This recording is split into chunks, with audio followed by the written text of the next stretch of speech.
welcome back for part 2 of this presentation. There is a part 1, so if you haven't seen that one yet, go check that one out before you continue. In October of 2016, just before SolarCity was bought by Tesla, Panasonic agreed to a partnership where Panasonic would move into Gigafactory 2 in Buffalo, New York, to produce PV cells and modules specifically for SolarCity, an agreement Tesla Energy carried with them after the acquisition, which was a condition of the partnership in the first place. Since 2017, Panasonic has been manufacturing solar cells for the SolarCity products at the Pt2 facility.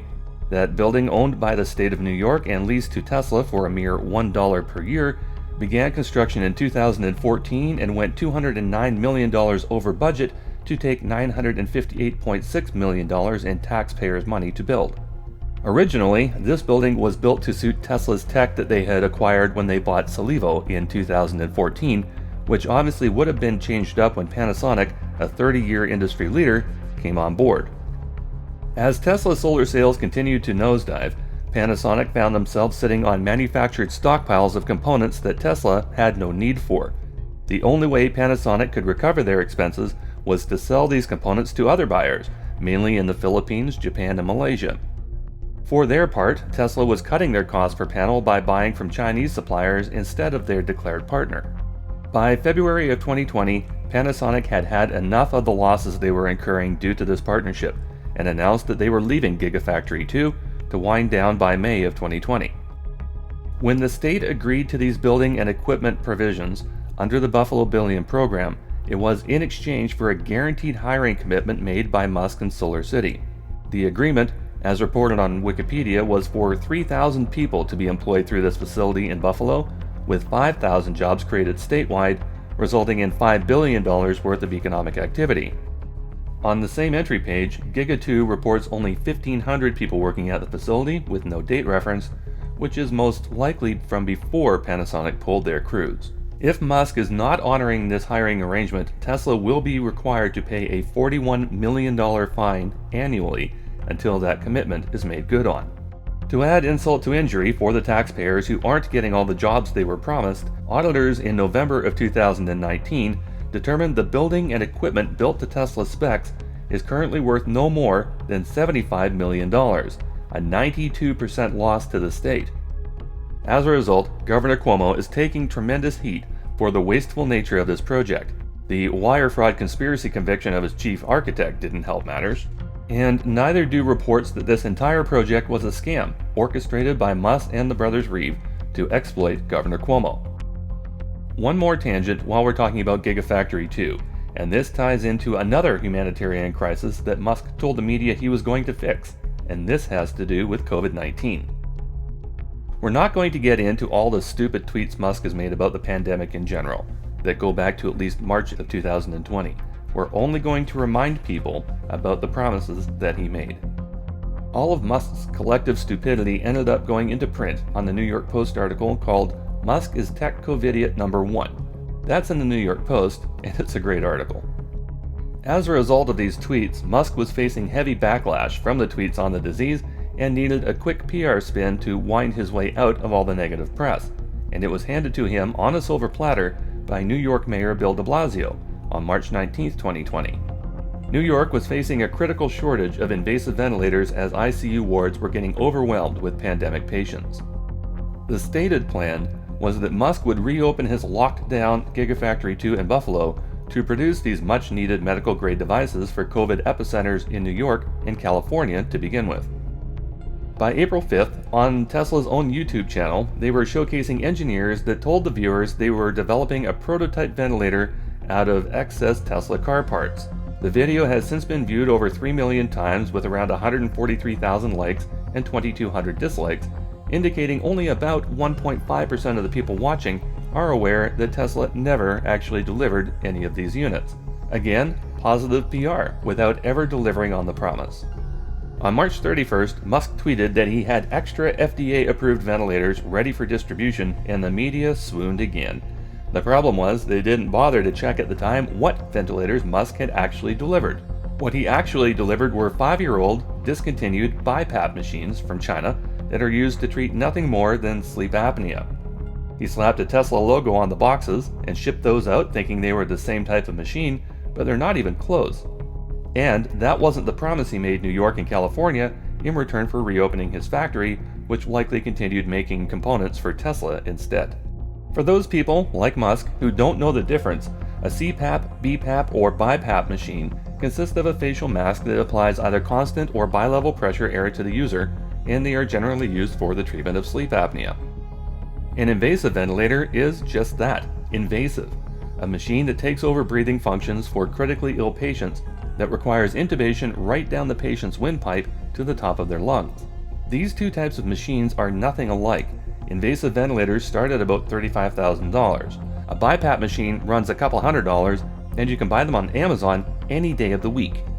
So, although Musk received non-stop positive news stories about how he was saving the world by supplying 1,200 ventilators, the machines he supplied were not the ones that were needed, and his alleged prototype running in the YouTube video was apparently never sent to production, because try as we might, we cannot find a single photo of an invasive ventilator built by Tesla or Musk except from that video. In contrast, the vacuum billionaire Sir James Dyson designed a brand new ventilator in 10 days, and the British government quickly placed an order for 10,000 units. Those pictures are easy to find, even though thankfully in the end Britain was far less affected than the US was. When the 2016 sale of SolarCity to Tesla was concluded, the shareholders of SolarCity split the price tag that ranged from $2.6 to $2.8 billion, depending on who's reporting, and the numbers must not have been very easy to track. This article shows the offer at $2.6 billion, and this article shows the deal worth $2.8 billion. Not only were both articles posted on Reuters news service, they were both co-authored by Paul Liemert. But it was a never $2-point-something billion deal, because part of the acquisition was Tesla's assumption of SolarCity's debt, and according to the Buffalo News, that number was $3.4 billion on top of the purchase price. Musk, as a 22.2% owner of the company at the time, would have personally pocketed up to $621 million in this transaction, but shareholders were not paid in cash. They were paid in Tesla stock at a 9-to-1 ratio. With an adjusted share price of $37.73 at the closing on the day November 17th, that means Musk would have received about 16.5 million shares of his remaining publicly traded company.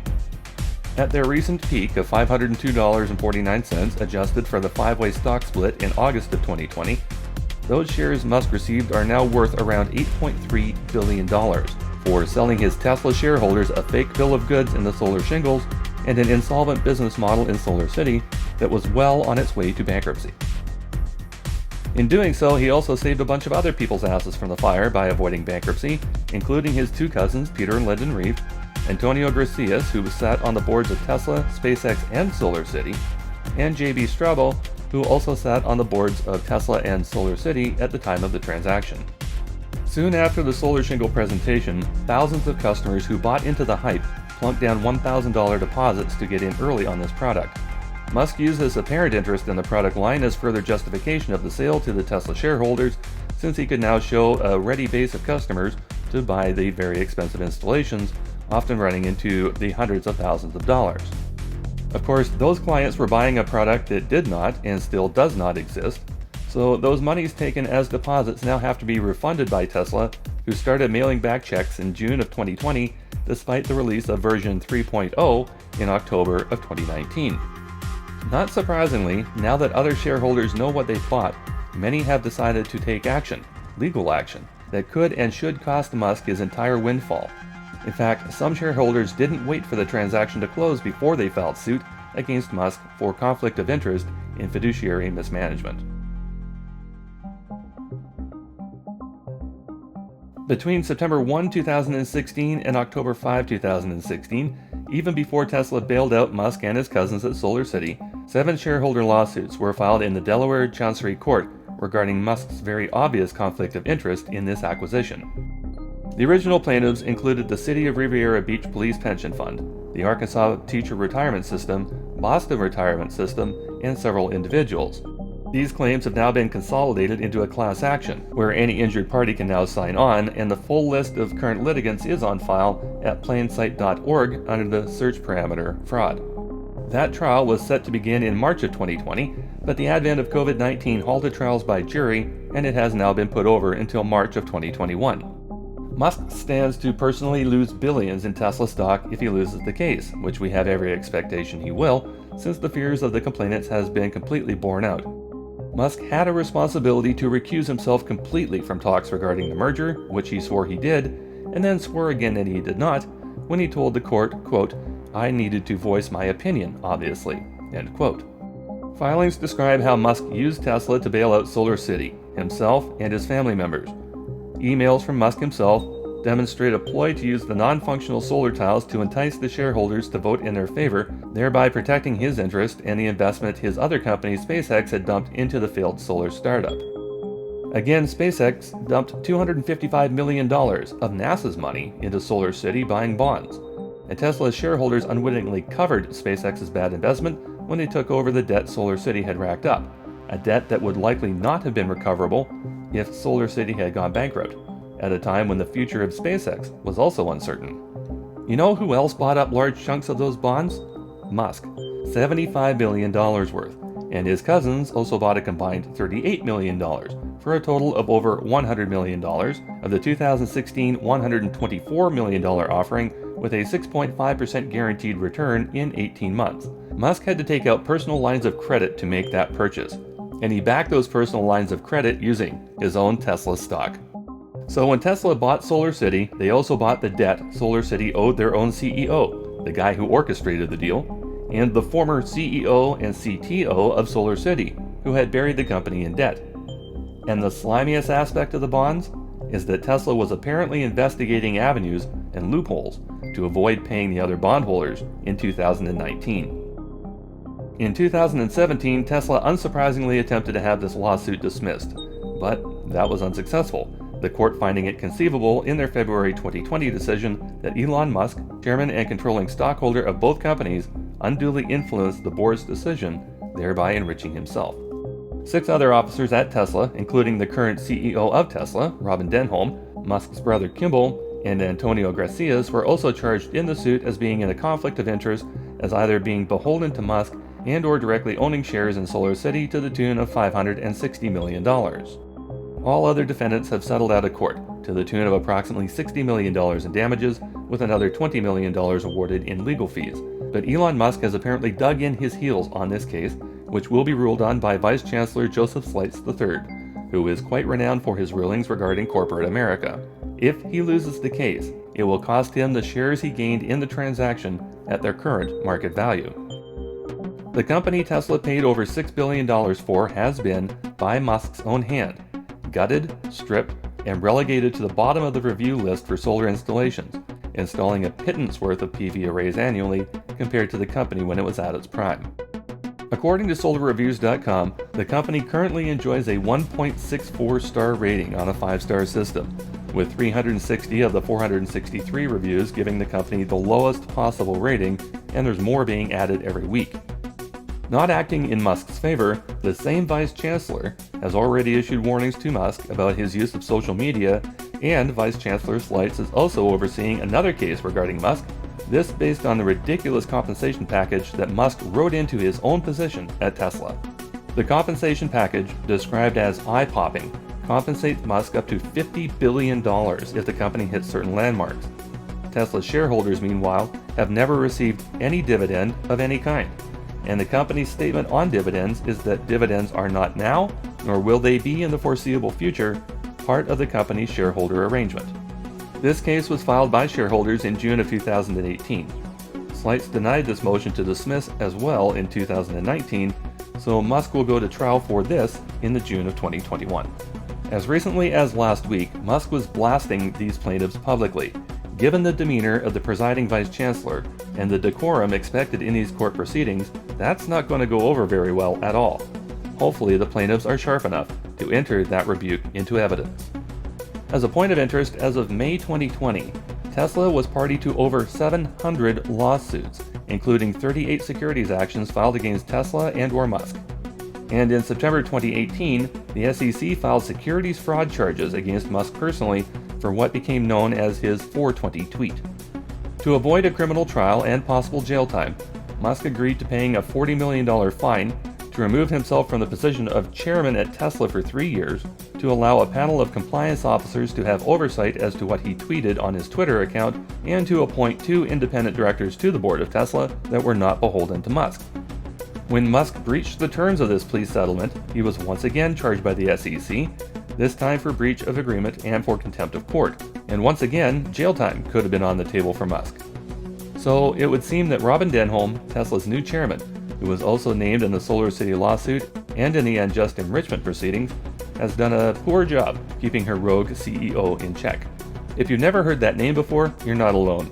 Although Robin Denholm has been named in the press as chair of Tesla, Corporation Wiki lists her only as a director and only at Tesla Florida Inc. She doesn't appear on this database to be chair of Tesla Energy Operations Inc., or Tesla Motors Florida Inc., or Tesla Finance LLC, or Tesla Motors Nevada Inc., or Tesla Motors Leasing Inc., or Tesla Lease Trust, or any of the 100 other corporations, LLCs, and businesses who list 3500 Deer Park Road in Palo Alto, California as their company address.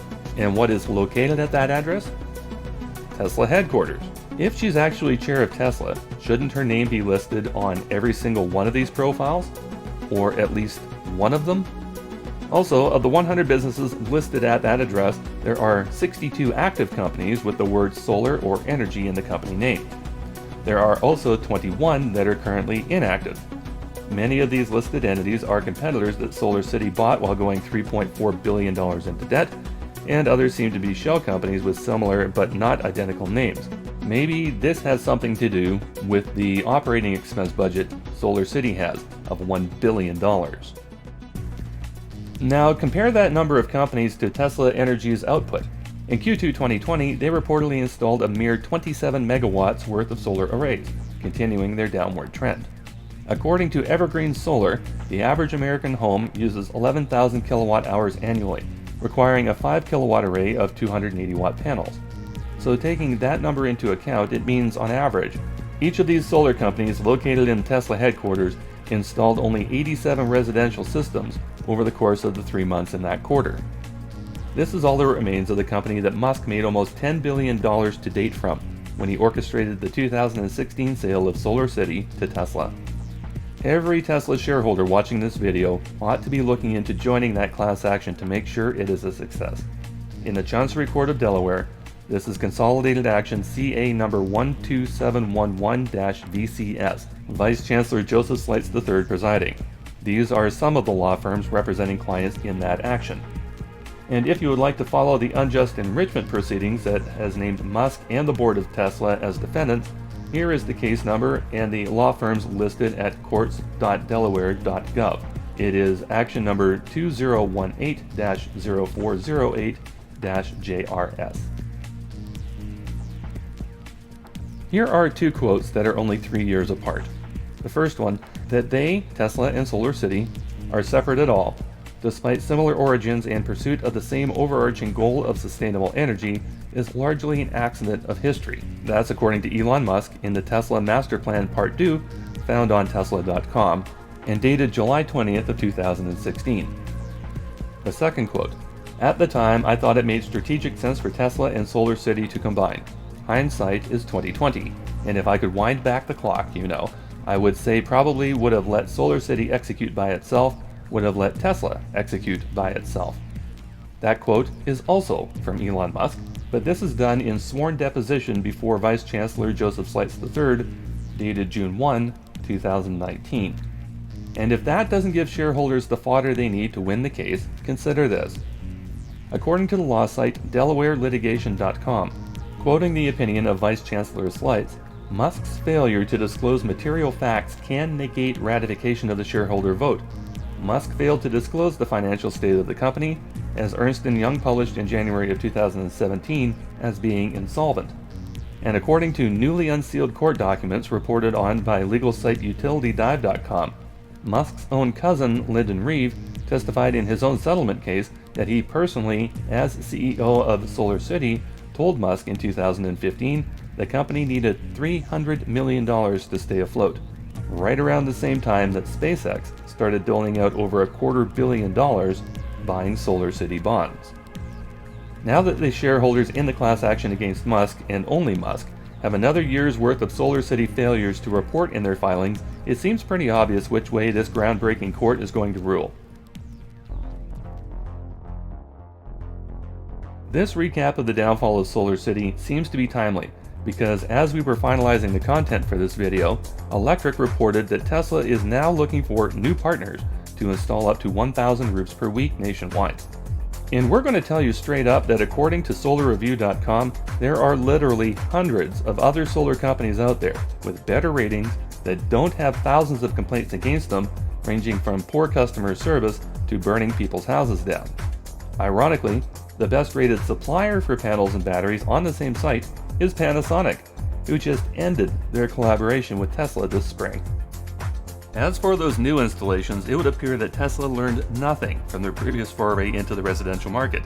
See, the way SolarCity attracted so many installs and so much accompanying debt was they offered a no money down leasing option, then counted on that future income to secure more debt, but the income was never guaranteed. So what is Tesla Energy offering now to get their market share back? Well, they plan on renting out subscription systems for $50 per month. So they're doing the exact same thing again, expecting a different result. But this time, Musk won't be able to bail himself out using Tesla shareholders or NASA windfalls. We have all heard how Elon Musk is a self-made billionaire, a genius, a visionary. In fact, Elon fanboys will line up against anyone who shouts down their hero, blind to the fact that Elon got subsidized to the nuts by all levels of government through Tesla and SolarCity and SpaceX. So he's not a self-made billionaire at all. He was given $1 billion factory, rent-free. All he had to do was keep the machines running, and he couldn't even pull that off. Anybody given billions of dollars by the government could have done what Musk did, and probably would have done a better job of it. SolarCity is a prime example of what Musk is actually capable of. Hyping an ordinary company into the #1 spot with false promises, then plunging that company into billions of dollars in debt, then lying to his shareholders about every aspect of that company to save his own skin. That is who Elon Musk is. Not a genius, not a visionary. According to the legal cases against him, he is a self-enriching fraud whose houses of cards are propped up by a reputation he definitely does not deserve. As for SolarCity and Tesla Solar in particular, they had their day in the sun. But after years of losing market share to stronger competitors, thousands of unhappy customers, publicized fires, and ongoing lawsuits, they've pretty much had their lights knocked out. Thanks for tuning in to this episode of The Common Sense Skeptic, and continuing to support our efforts both on this channel and through our Patreon account. We look forward to reading your comments on our episodes, and we do our best to respond to your questions when you leave them below. Hit the like button, share with your friends, and subscribe, so you'll be the first to see when The Common Sense Skeptic returns.